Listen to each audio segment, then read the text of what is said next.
Thank you, thank you. Thank you all for coming with your hangovers. We are actually madly in love, Maz and I. We're both straight, unfortunately. But I probably would. If I wasn't straight, I definitely would.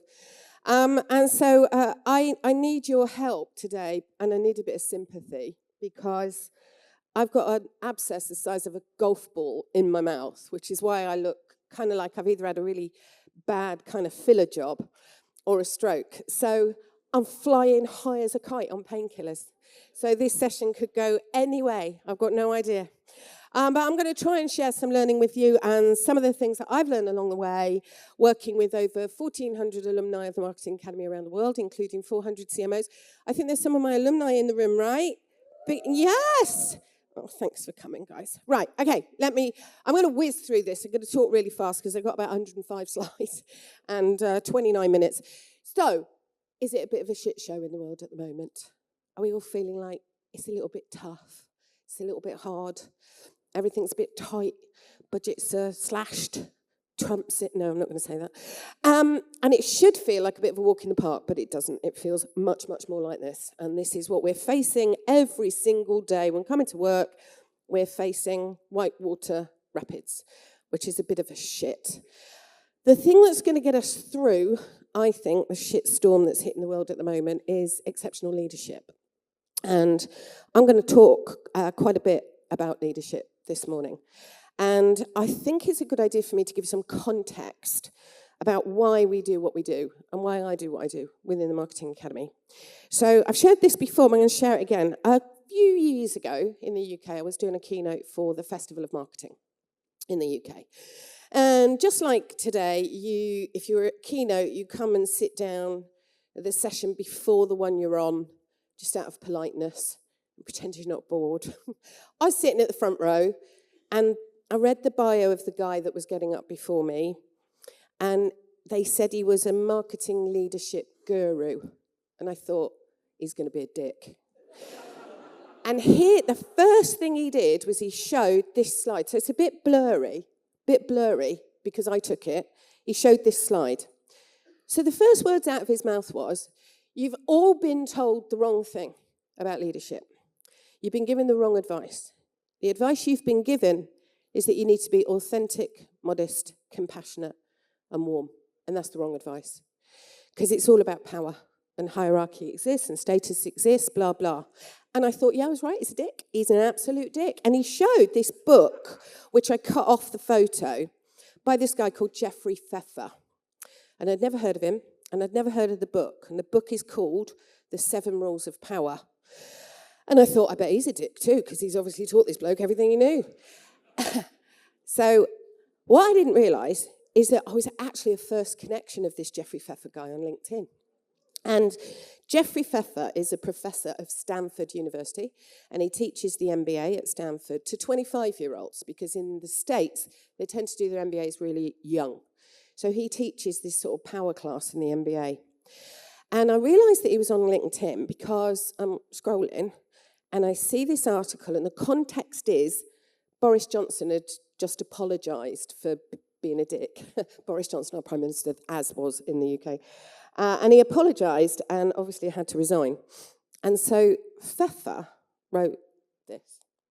He wrote, as I point out in the 7 Rules of Power, social science evidence suggests that an apology makes the person who does so seem weak, so that expressing remorse entails some sense of giving up one's power. Although many people think they want wrongdoers to apologise, expressing remorse connotes weakness, while expressing anger or righteous indignation connotes strength. This column makes the case that Boris Johnson did not benefit from apologising. I illustrate this point in the Path to Power class using videos, blah, blah, blah. Two CEOs, one apologised and was out of a job, one didn't and retired when he wanted to. And I thought, fuck this. I was not happy. So I made this comment. So I said, note to self, this is on his feed, note to self, do not endorse Jeffrey Pfeffer, Stanford, or the 7 Rules book to anyone in my sphere of influence. This isn't leadership. This is the promotion of an archaic, patriarchal, macho, autocratic, domineering belief system which forms the basis of everything that's wrong with the world. Johnson's fall was not in the apology, it was a direct result of his lies. Great leaders own their mistakes, but a liar will never be a great leader. Fortunately, the generation of emerging leaders see righteous indignation for what it is, and they call it bullshit, not strength. And that... And so we teach the antithesis of a shit ton of work that's been out there since after the last World War about leadership. And what worries me is that we're all products of our own upbringing, right? All of us. Our parents fuck us up. No matter how much we try, the parents fuck us up. We're products of our upbringing, and what tends to happen is we repeat behaviours, right? We see behaviours being exhibited, and even if we don't like them very much, we tend to repeat them. And what I worry about is that Pfeffer's probably in his 70s, I would think, and he will have learned a lot of his leadership stuff straight after the last World War. And there's not really been a huge body of really good work that's creating models in business since then. We're still using really old shit like this, right? Maslow's hierarchy, he's dead. He died fucking 60 years ago. We're still using this shit now. You might not know this one. This is a guy called Frederick Hertzberg. You know hygiene factors versus motivating factors? Fucking dead. All of these models have been embedded in our HR infrastructure for the last 40 years. Nothing's changed. Now, we've got amazing people like Brené Brown and Adam Grant. They're sharing great stuff, but we haven't caught up with it yet. The models, the old archaic models, are still in situ in organisations. So in my personal opinion, we have a bit of a problem. Now, I'm not here to age bash, right? I can't age bash, I'm 60. Thank you. I'm not the oldest in the room because Sparrow's just down there. But 50% of all management at the moment are in Gen X's. I'm not going to name and shame, but there'll be a lot of them in this room.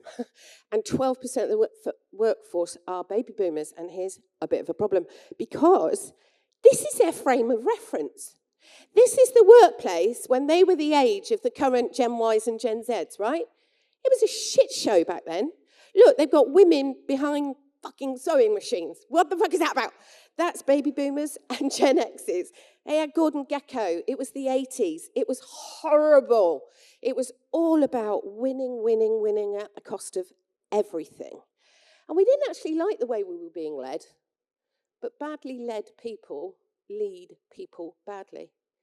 And when we were in our 20s and our 30s and we were being led badly, we just thought, we haven't seen anything else, so I'm just going to repeat those patterns. And that's why you've got people like Jeffrey Pfeffer, unfortunately, teaching 25-year-olds old, archaic shit.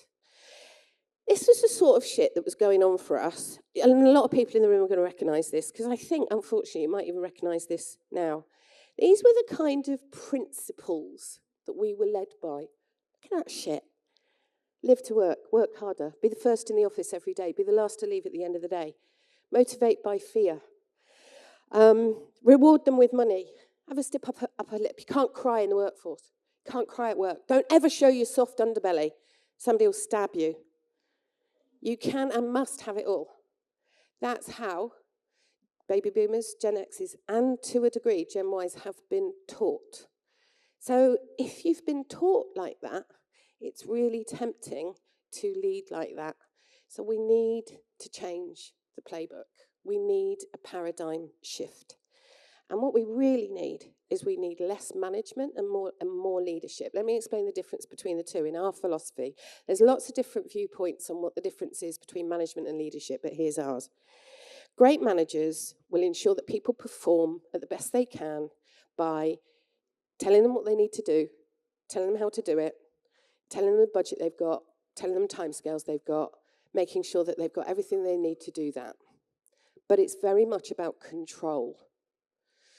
Great leaders inspire, enable, empower, and develop people to do those things for themselves. And that's about freedom. So if you have an environment that's got nothing but good managers, and there's a place for good management in all organisations. But if you are an organisation that is ruling through management and not leadership, You are just telling people what to do, how to do it, why they should do it, with what tools, and you are controlling, stifling, and suppressing their own ability to be better than who they are.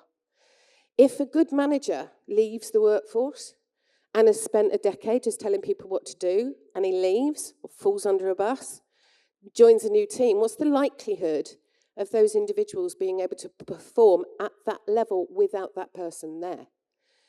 It's a lot lower than if somebody's been leading them, inspiring them, developing them, and empowering them, and then leaves the workforce. Those individuals are far more likely to continue to achieve and thrive without that person there. And that's the difference in our philosophy between management and leadership, and we need more leadership. And there's a bit of confusion about what leadership is, right? Because it gets mistaken for management quite a bit. So some people think leadership is a job title. Leadership is a position in the hierarchy. Leadership is about managing a team of people. No, it's not. Every single person in this room has the capability today to choose to be a superb leader, no matter where you sit in the hierarchy, no matter whether you manage anybody within your team. If you have influence over anyone in your life, you're already leading. It's a choice. It's not a job title. And there's some really cool things around the choices that are enabled to us. This is what we believe a leader is. Your actions plus your character equals leadership, right? Now, these are the actions of great leaders. They take responsibility, they influence, they listen, they inspire, they empower, they communicate brilliantly, they collaborate, they take risks, they give, and they care. Those are actions. These are the characteristics of a great leader. Brave, curious, adaptable, consistent, transparent, authentic, etc., etc. Is there anything on that slide that you couldn't be or do if you chose to? We can all choose to do those things, all choose to take responsibility, all choose to collaborate, all choose to be a bit transparent, all choose to listen. The shit is, we're not taught how to do it. We're just not taught. Don't teach it in schools, don't teach it in uni, certainly don't teach it at Stanford fucking University. So, and here's one of the reasons why. Look, every generation has had an issue with the next generation beneath them, right? Every single generation has the same issues. It's the same as it ever was. So I looked at some quotes from people in the workforce about the younger generations coming through, right? Views on Gen Y and Gen Z. The me generation, millennials are lazy, entitled narcissists who still live with their parents, said Joel Stern. Under 32-year-olds are difficult to manage, lazy, unfocused, have low self-esteem, and are too entitled, said Simon Sinek. I rather like him as well. I don't know what the fuck he was thinking when he said that. Gen Z can't work with people who have different views to them as they haven't got the skills to debate things or the knowledge to disagree, said Alex, the outgoing CEO of Channel 4. And this one is my favourite. Lazy, entitled, selfish, shallow, unambitious shoegazers who have trouble making decisions. They'd rather hike in the Himalayas than climb a corporate ladder. They crave entertainment, but their attention span is as short as one click of a device. They postpone marriage because they dread divorce, and they sneer at Range Rovers and Rolexes. What they hold dear is family life, community activism, and national parks. Fuck me! Now, who do you think said that, and when? Anybody? This was in Time magazine in 1990. This was my elders talking about my generation at the age of 25. It is the same as it ever fucking was. The generation above us thinks we're all shit, thinks we're all lazy, thinks we're all entitled. Nothing's ever changed. They're saying the same thing today about the Gen Zs and some of the Gen Ys as they were saying back in the 1990s about me when I was 25 years old. And they weren't wrong, actually. I was a little bit like that. And so my message is don't be the same. Don't be the same as the elder generation that has led you. Be better. Because you got 100% responsibility available to you for the choices you make in every given moment. So you can choose to be better. And in much, much better news, Gen Y is actually overtaking Gen X this year in the workplace. So by the end of this year, 52% of leaders will be Gen Y. And we've now got more Gen Zs than baby boomers. And what's really interesting, I think it's in 2 years' time, for the first time ever, there'll be 5 generations in the workplace. I don't know how long these baby boomers are going to stick in for. They're going to be 105. But 5 generations in the workforce. So it's really important that we get to understand each other. And the beauty of the younger generation coming through is that this is their frame of reference. It's a lot cooler, it's a lot funkier. I mean, there was a time when we were putting ping pong tables in offices. We're not doing that anymore. A lot of the younger generation today have done the home working thing. They've built the resilience around the pandemic. So they're coming in with a different frame of reference. And what's really interesting, I think, about this generation, there's no Maslow's hierarchy of need for the generations coming through in the workforce now. This is what they want to be sitting in Bali with a laptop in a cafe. And these are the things that they're driven by. They want well-being, they want meaning, they want purpose, they want flexibility, they want experiences, not things. It's completely different to how I was led when I was coming up. So I'm going to share a few tips with you. So I'm going to start with a few tips for everyone, no matter what generation you're in, no matter how, what age you are. These are just a few tips so you can get some learning out of this. So the first is, if you're in a workplace and you really don't understand the people around you, think about walking in their shoes a bit. Think about having some empathy for them, whether they're very young or whether they, like me, are very old. Walk in their shoes. We are products of our own experiences. Seek to understand where their experiences have come from. Show some real appreciation. We're not taught this in schools. In fact, we're never taught this. Appreciation, real deep appreciation, is not thank you. We're really good at that. We're very, very good at saying, thanks for doing that. That was great. Well done. Good job.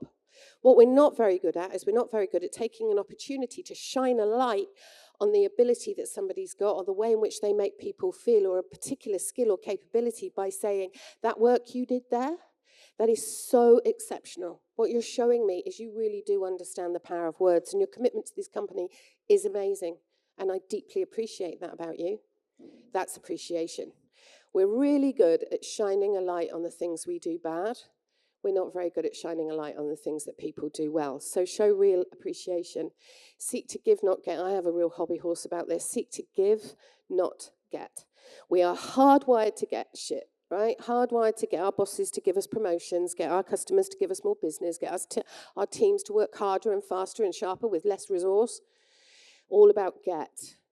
What you need to do is you need to flip the word get into give. Because you can't control what you get, but you sure as shit can control what you give. How can I give my boss more support so their job is a little bit easier? What can I give to my customers to ensure that they're knocking it out of the park? What can I give to my team to make sure that they feel supported and developed in this environment? Just flip the word. Whenever you hear get in your head, flip it to give. And listen more. We're not taught to listen either. Oh my God, we're terrible at listening. We do a thing. I'm going to do it in the master. Anybody come to my masterclass tomorrow? I'm actually going to do an exercise in this. We do a thing in the academy with the scholars where we get them to talk to each other for 2 minutes without any interruption. And we try and get them not to nod or shake their heads as well, which really pisses them off. And what we do is we say, you've got to talk for 2 minutes, and the person who's listening is not allowed to say a word. Not allowed to interrupt, not allowed to chirp. You're not allowed to go, yep, yep, yep, yep. Not allowed to jump in and say, oh, but what about this? You've just got to listen for 2 minutes. And what floors me, and we do it all over the world, is it feels really uncomfortable for everybody. And the reason it feels uncomfortable is that nobody's listening to each other for 2 minutes. Just think about that for a second. When somebody comes up to you and they go, oh, can I have a moment? I've got a bit of a problem. What tends to happen? If you're busy, you will jump in with the solution. Probably because you care about them, right? But you will jump in with the solution. I'm going to tell you what to do. I'm going to take this problem away from you and I'm going to tell you what to do. And what you're actually doing in that moment is you are telling them that they can't do it for themselves. And you are telling them that there's no way they're going to be any better than you were yesterday. That's not leadership. It is management, but it's not leadership. Get some reverse mentoring. Some of the best companies out there have got reverse mentoring and board representation for every generation within their business. Mentoring is huge for the academy. I'm stunned that more organisations don't do it. Here's the really good thing about the older generations. We know our shit. So ensure that there are environments in which the older, more experienced generations can share with the younger generations, and then make sure that the younger generations can share with old farts like me. And do only the things that only you can do. Bad managers don't do this. They jump in all of the time. Anybody ever found yourself doing something that you don't actually need to do? Someone else could do it, but you quite like it. That's not delegation. That's not empowering other people. That's not giving anybody else the opportunity to thrive at something. And so lead more and manage less. That's my big outtake for everybody. But I've got a few tips for the next gen leaders. Were there absolutely nobody admitting to be a Gen Z in this audience? Is that right? Nobody under the age? Okay, good. All right, this is for you then, darling. Chill the fuck out.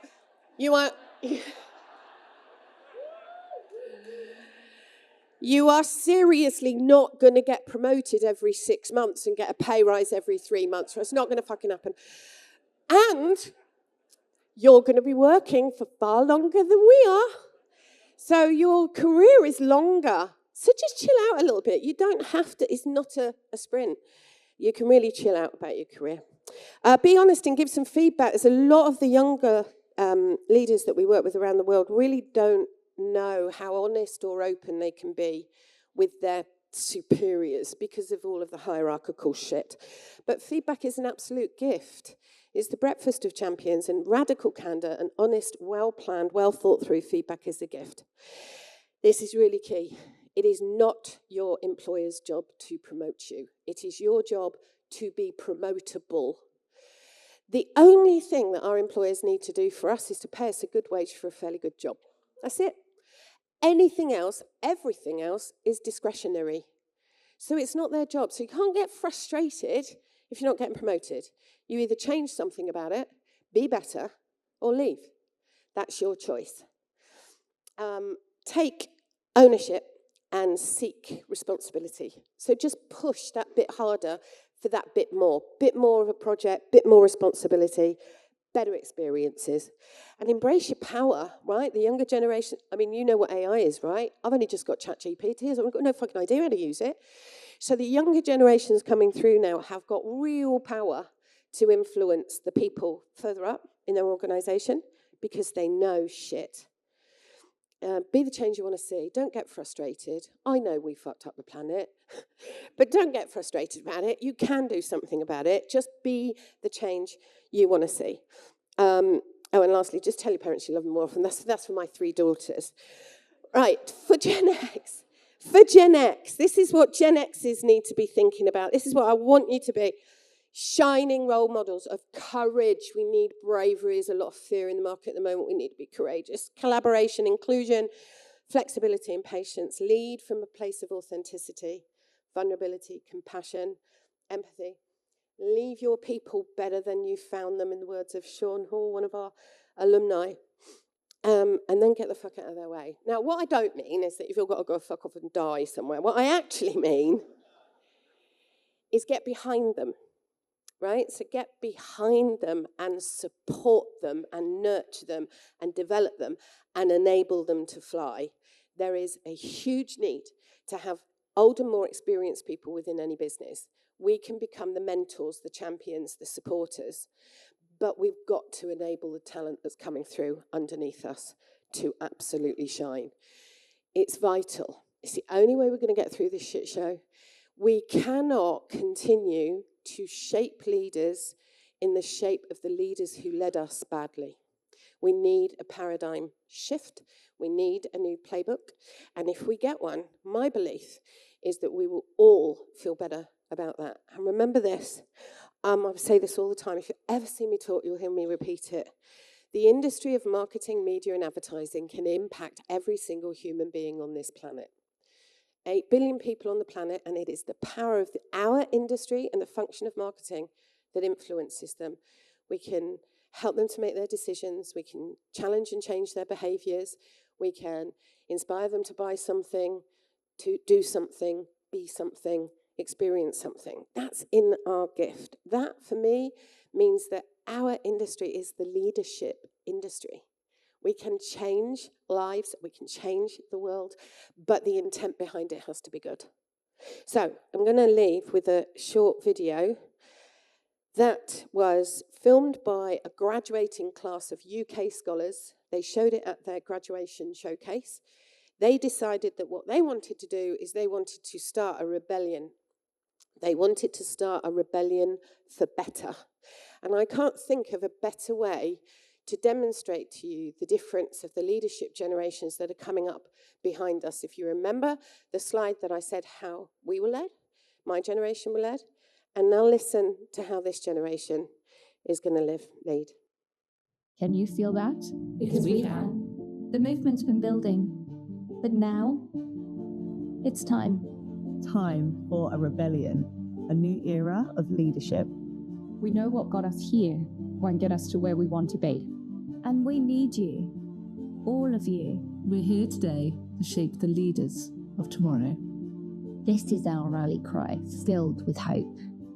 It's our promise to you as we stand before you. Ready to challenge old leadership norms. The toxic traits. The ones who speak more than they listen. The ones who accept the status quo because it's always been so. Our mission is to redefine the course of leadership in our industry And beyond. leaving an indelible mark on those we meet along the way. Our pledge is to build up those around us. You, yes, you, the ones with the fire in the belly. That burns when you know things need to change. Leadership, real leadership, starts with humanity. It basks in the success of others. We will stand boldly for what is right. We'll stand strong for what we believe in.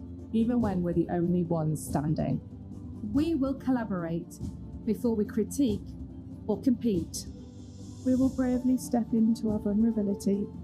And always use our authenticity as a lighthouse to show others the way.